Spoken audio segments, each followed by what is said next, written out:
Bonjour et bienvenue, dans cette vidéo on va voir comment trouver des pépites, ces petits projets dans la crypto qui sont certes assez rares mais qui sont vraiment exceptionnels en termes de gains. Alors évidemment pas de promesse de gains dans cette vidéo. Cette vidéo est la 5e d'une playlist conseils et bonnes pratiques, donc comment bien investir, orienté débutant. Tu la trouveras dans la description ici, et tu trouveras également deux autres playlists, une playlist orientée tutoriel pour débutants et une dernière orientée théorie pour débutants. Tu as également une dernière playlist qui est complète et qui rassemble les trois playlists en une seule. Alors pour le contexte de la vidéo, ce qu'il faut savoir c'est que ma pratique préférée dans la crypto, c'est ce qu'on appelle le gem hunting. Autrement dit en français, la chasse à la pépite. Donc mon objectif, c'est de trouver des projets qui sont boudés par tout le monde, mais qui ont un réel potentiel, et le jour où son potentiel se révèle, le boom est exponentiel. Et en général, plus le projet est petit, plus les retours sont vraiment colossaux. Dans ces pépites-là, en général, tu peux les mettre dans deux catégories différentes. Donc la première, c'est ce qu'on appelle le first mover, c'est-à-dire un projet qui propose un produit vraiment novateur que personne d'autre ne propose, et c'est le premier à le faire. Personnellement, c'est ce que je recherche, mais tu en as d'autres très intéressants qui vont pas forcément innover, mais qui font les choses bien et qui ont un marketing exceptionnel. Et ça, le marketing, c'est surtout pas à négliger. Alors la question, c'est comment faire pour dénicher ces pépites? Et ça, c'est une très bonne question. Et la première réponse et la plus importante, c'est avant tout de travailler sur tes connaissances. Si tu ne comprends pas l'écosystème crypto dans sa globalité, tu n'auras pas le bagage nécessaire le jour où tu tombes sur une pépite pour comprendre que c'en est une. Et donc pour ça, je te conseille au minima vraiment de regarder les vidéos de toutes les playlists, les 3 playlists que j'ai créées, que tu peux retrouver dans la description et qui vont vraiment t'aider à avoir un socle de connaissances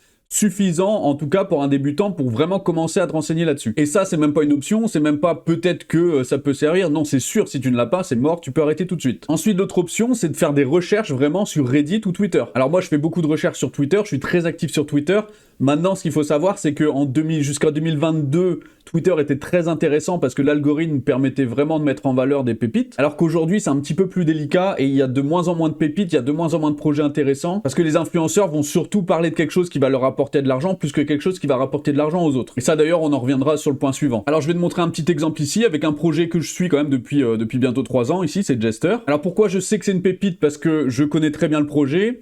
Je connais bien le développeur, même si je le connais pas personnellement, mais je sais ce qu'il fait. J'ai vraiment suivi son travail. Et ce qu'on voit ici, par exemple, c'est qu'il y a seulement 2100 followers. Ça paraît beaucoup, mais vraiment, c'est très très peu. On peut aller encore plus loin. Ici, on va prendre l'adresse du contrat. On va aller sur Etherscan. Une fois sur Etherscan, ici, j'ai une petite barre de recherche. Je tape l'adresse du contrat. Je colle ici. Voilà, je peux cliquer sur le contrat là, comme ça. Ici, je vois Token Tracker Jester, donc je clique sur le token Jester, voilà. Et là, la page s'est chargée, et on voit ici toutes les informations du token Jester sur Etherscan. Et ici, ce qui m'intéresse, c'est qu'on voit nombre de holders, 768, c'est vraiment pas beaucoup. Ensuite, on peut aller sur la page Deck Screener du projet, voilà, Jest ici, dans les propositions. Et là, ce que je vais faire tout bête, c'est que je vais regarder le prix, je vais regarder où est-ce qu'il en est. Donc là, on voit qu'on est potentiellement dans un point très très bas. Donc on est à 1,64 million de dollars de valeur, ce qui est vraiment très peu. Là, on est dans ce qu'on appelle des micro-caps. Alors, c'est quoi le point haut, le maximum qui a été atteint? On voit que c'est autour des 20 $, un petit peu en dessous. Donc là, qu'est-ce que ça me dit? Ça me dit tout simplement que si la promesse est tenue, vu le peu d'utilisateurs qu'il y a sur le projet, une potentielle hausse au niveau des 20 $, ça me paraît vraiment facile. Donc, on est déjà sur une hausse supérieure à x10 si le projet répond aux attentes. Et c'est typiquement ce genre de setup que je recherche en tant que gem hunter, en tant que chasseur de pépites. Et c'est exactement dans ce genre de projet que je veux investir. Alors ensuite, donc comment trouver via Deck Screener? Donc là, je viens de te montrer Deck Screener. Je vais te remontrer ça ici. Je vais te montrer comment justement j'ai trouvé ce projet-là. Donc je suis allé sur la barre de Search. Ensuite, je vais sélectionner sur la gauche ici, par exemple, Ethereum. Donc voilà, ça m'emmène sur la page Ethereum. Donc comment j'avais fait? J'avais activé les filtres ici. J'ai cliqué sur Filters. Et ensuite, tu as tout un ensemble de filtres. Et moi, ce qui m'intéressait, c'était que le projet avait maximum 24 heures. Donc j'avais tapé 24. Et donc là, ça va trier tous les projets qui ont été créés dans les moins de 24 heures. Tu peux mettre aussi une liquidité minimum, histoire de te protéger quand même. Une liquidité, par exemple, minimum, allez, je vais mettre 20 000 $. Voilà. Et tu peux mettre une market cap maximum, disons 500 000. Voilà, comme ça. Et donc déjà, si je fais ça, je vais avoir un tri qui va être fait sur Ethereum. Et ici, je peux trouver tous les projets récents qui datent de moins de 24 heures sur Ethereum, avec un market cap maximal de 500 000 et une liquidité minimum de 20 000 $. Et à partir de là, eh bien, je peux faire mon marché, je peux regarder un petit peu à droite à gauche, qu'est-ce qu'il y a. Ok, Restore Britain, donc ça visiblement c'est un même coin. Zenova Lab, je sais pas ce que c'est, mais voilà, ça peut être un premier pas pour faire ses recherches. Et ensuite, pour faire ses recherches, je clique sur Zenova Lab ici. Et ensuite, ici, il y a les réseaux sociaux, donc website, Twitter, Telegram. Il y a aussi un bouton qui est intéressant ici, Search on Twitter, où quand je clique dessus, ça va ouvrir Search for Zenova, ici, voilà. Je comprends, aller sur Twitter, très bien. Et là, ça me fait une recherche dans la barre de recherche ici de Twitter, $Zenova, et donc ça me permet de chercher le hashtag de Zenova. Et voilà, ici, on voit des influenceurs qui parlent de Zenova, et puis on peut commencer à faire ses recherches. Alors attention, je suis pas en train de dire que Zenova, qui est là, c'est un projet exceptionnel, j'en sais rien. Aussi bien, je viens de découvrir le truc, dans 50 ans, tout le monde en parlera, et puis ça vaudra 10 000 milliards, je sais pas.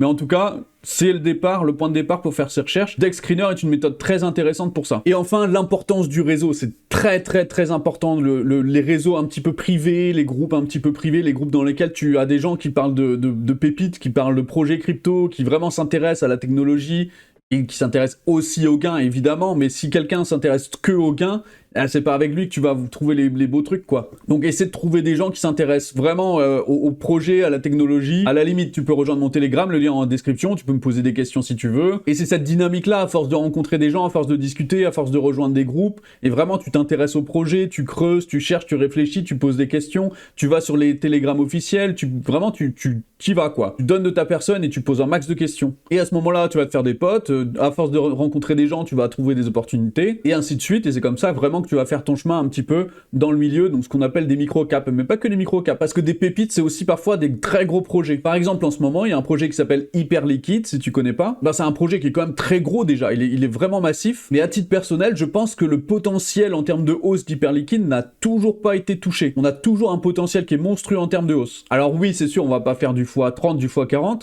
mais peut-être un x10 dans des conditions exceptionnelles. Donc si vraiment on cherche un projet avec une grosse hausse dans les grosses cryptos, dans les cryptos majeures, et il y a toujours des petits trucs, il y a toujours des petites opportunités comme ça à droite à gauche. Mais ce que je te dis là ne sera peut-être plus vrai dans un an. Donc regarde bien la date de la vidéo, je l'ai faite en avril 2026. Le prix est autour de 40 $, donc si tu vois la vidéo et que le prix est à 300, bon, c'est pas le même contexte. Et enfin, très important, les risques de cette pratique-là, du gem hunting, de la chasse à la pépite. Ce qu'il faut savoir, c'est que 99,9% des projets vont à zéro. Ils sont vraiment laissés pour mort. Et donc la conséquence, c'est qu'il va falloir vraiment que tu protèges ton capital. Le but, c'est vraiment de récupérer sa mise le plus vite possible, une fois que ça a un petit fait soit un x2, soit un x3, ça dépend un petit peu de ta stratégie. Et attention, parce que si le projet est foireux, le x2 et le x3, tu l'auras jamais, et ça va retourner à zéro avant même que tu aies pu prendre des profits. En plus de ça, il y a vraiment beaucoup de hacks. Il va falloir faire très attention à ce que tu fais avec ton portefeuille. Toutes tes interactions, va falloir vraiment surveiller ça. Si t'es pas sûr du projet, s'il te demande de connecter ton portefeuille, va falloir faire très attention, et peut-être parfois, ce sera plus intéressant de ne rien faire. Alors la solution à ça, ça peut être aussi de créer plusieurs portefeuilles. Par exemple, ça peut être un portefeuille par pépite. Comme ça, s'il y a une pépite qui chute,